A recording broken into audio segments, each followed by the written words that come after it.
Time. Hi there, it's so good to see you back here today. Since I first started competing, even as an Indonesian, I even have my own doubts in serving our own coffee at the highest level. Now this is due to the fact that our coffee tastes pretty generic.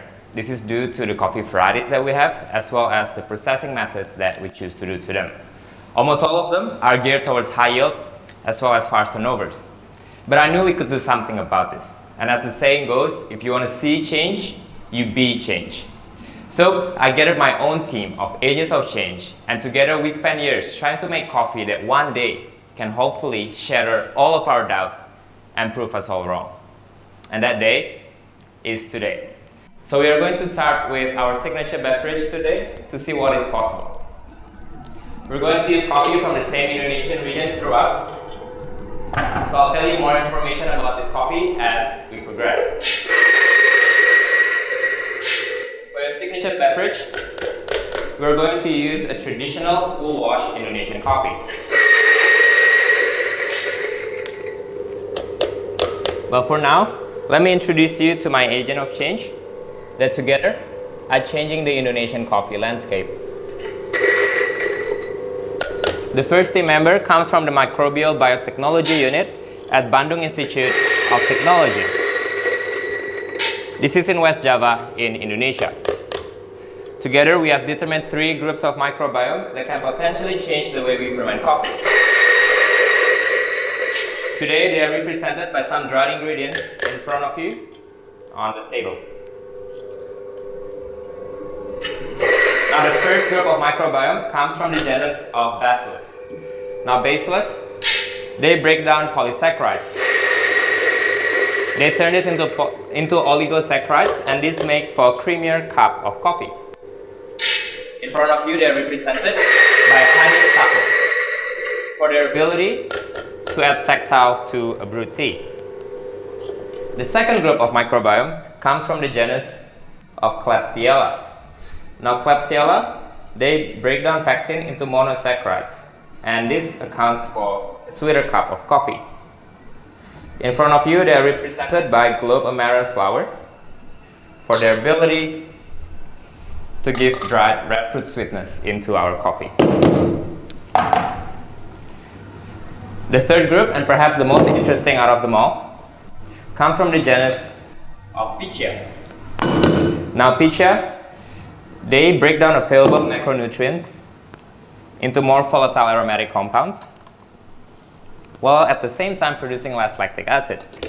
Now this creates beautiful flavors of floral and fruit notes, and today they are represented by juniper berries and lavender tea in front of you. Now I'm going to prepare the shots for your signature beverage. In the meantime, you can catch up on your note writing. All the information can be found on the box in front of you.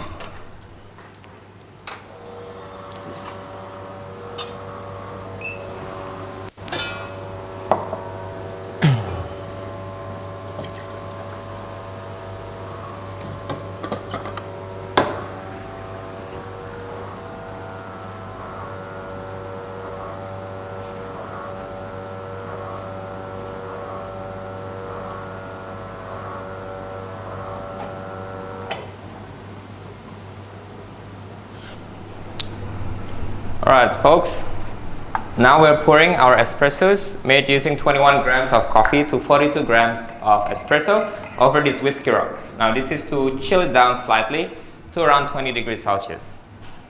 We're also going to brew our dry ingredients, 100 grams of 85 degrees Celsius water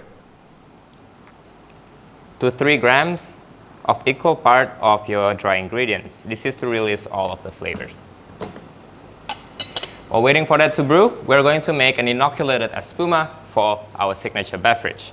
For that we have a few different ingredients. First, we have a mixed berry reduction, made using equal part raspberry to blueberries, boiled over equal part water to sugar, and halfway through, we added 10% of aged balsamic vinegar to add complex fruit sweetness into our beverage. Into this, we're adding 2 parts of tropical fruit reduction, made using equal part mango and snake fruit. Now snake fruit is native to Indonesia, so we have a sample in front of you for your reference.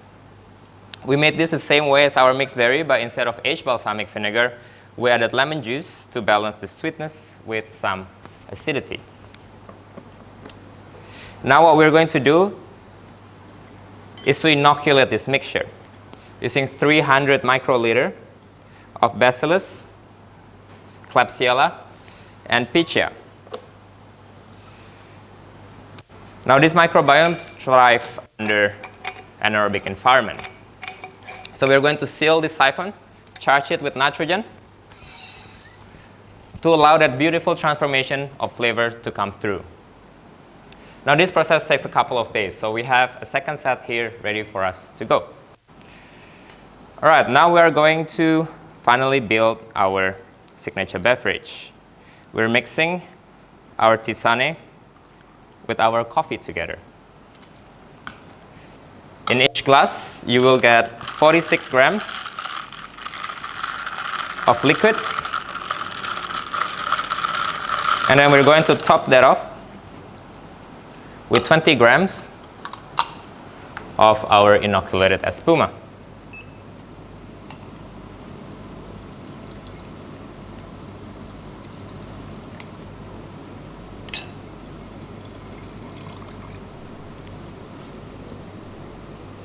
Now when you drink this later on, judges, please drink in 3 sips, swirling quite vigorously as you take your sips from the first all the way to the last.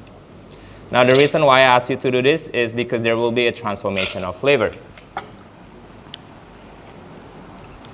You will get on your first sip lemon meringue and Earl Grey tea.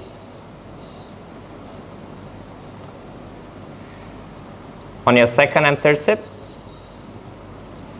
you will get yuzu, berry jam, and an aftertaste of elderflower.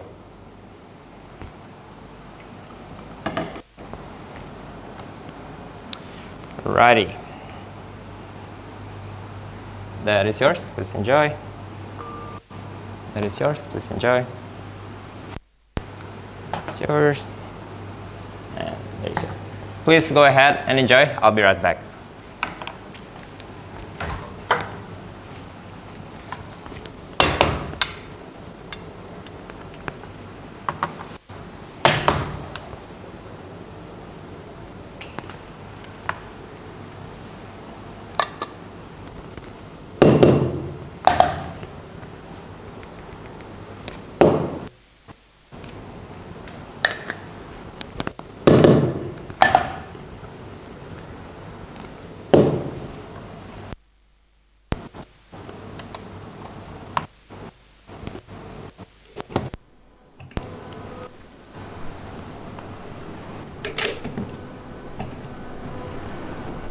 Alright folks, now we're moving on to our second course. This is your milk course.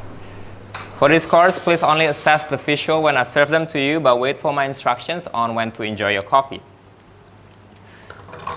Your milk beverage is being made with 20 grams of coffee to yield a short 34 grams of espresso. Today we're using 130 ml cups to get that balance between the flavors of the espresso with the sweetness of the milk. The flavors that you'll get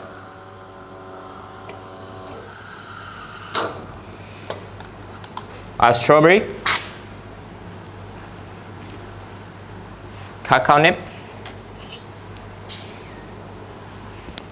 and Irish cream.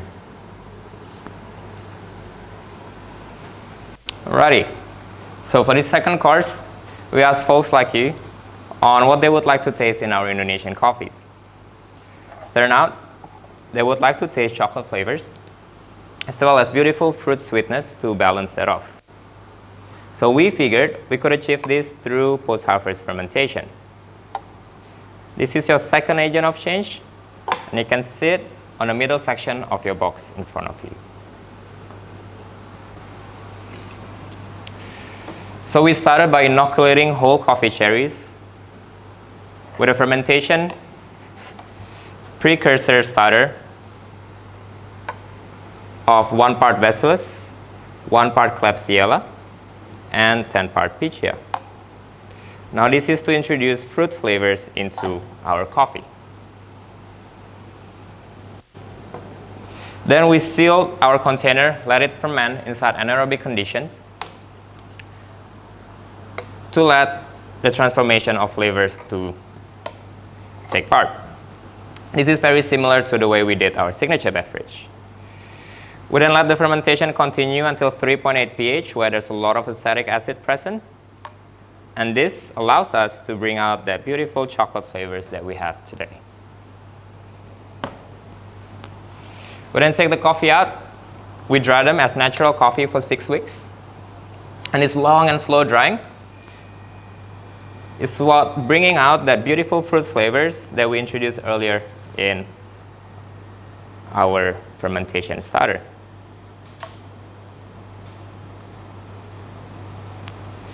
Alrighty folks, now on the right hand side you have a glass spoon. You can use that to stir your milk beverage 10 times back and forth, and please go ahead and enjoy.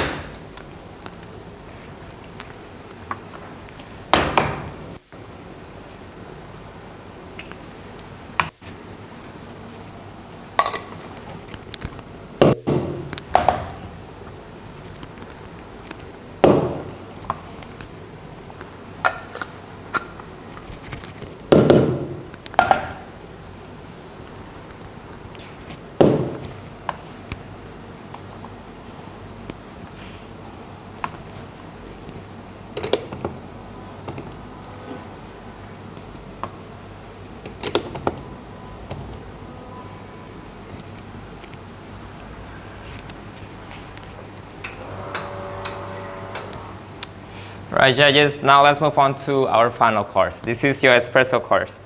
For this course, again, please only assess the crema when I serve to you, but wait for my instructions on when to enjoy the coffee. The espresso is being made with 20.5 grams of coffee to yield 48 grams of espresso. Now this is to really bring out all the flavors in our coffee. For this one, we process it slightly differently to your milk course. We started the same way, we used the same inoculants, but we stopped the fermentation at 4.2 pH. Now this is to allow us to utilize the malolactic fermentation window. This window allows us to convert a harsh lactic acid into a softer, creamier version of itself. Now this will give you a taste experience of soft, vibrant acidity in the beginning of your sip that will translate to a medium sweetness, followed with floral and fruity retronasal sensation. The flavors that you'll get are yellow peach, black cherry, and blueberry jam. The tactile experience is a round, silky texture with a sparkly apple cider sensation and a lingering finish of elderflower. All right, folks, now it is time for us to meet our final and most important agents of change. These are the people who helped me create this coffee. It is the people of the Manggarai region in Flores in Indonesia. Now together we process this coffee in a little town called Ruteng, and Ruteng is surrounded by mountains where our coffees were grown. The coffee that you are drinking is a Kartika cultivar. It's a Katimor hybrid that is very common in Indonesia for its high yield and high resistance to diseases. Left alone, it tastes like a traditional Indonesian coffee. It's quite generic, but as we know now, we can influence that through our methods. This year, through the work that we do in the region, we are directly affecting more than 700 coffee farmers' families, 700 and counting. I can only hope that through the work that we do here today and the work that we'll continue to do tomorrow, you and I can all be agents of change in impacting many more lives in Indonesia and beyond that. Now please stir 20 times, take 3 sips of your espresso, please go ahead and enjoy what your coffee represents. Time.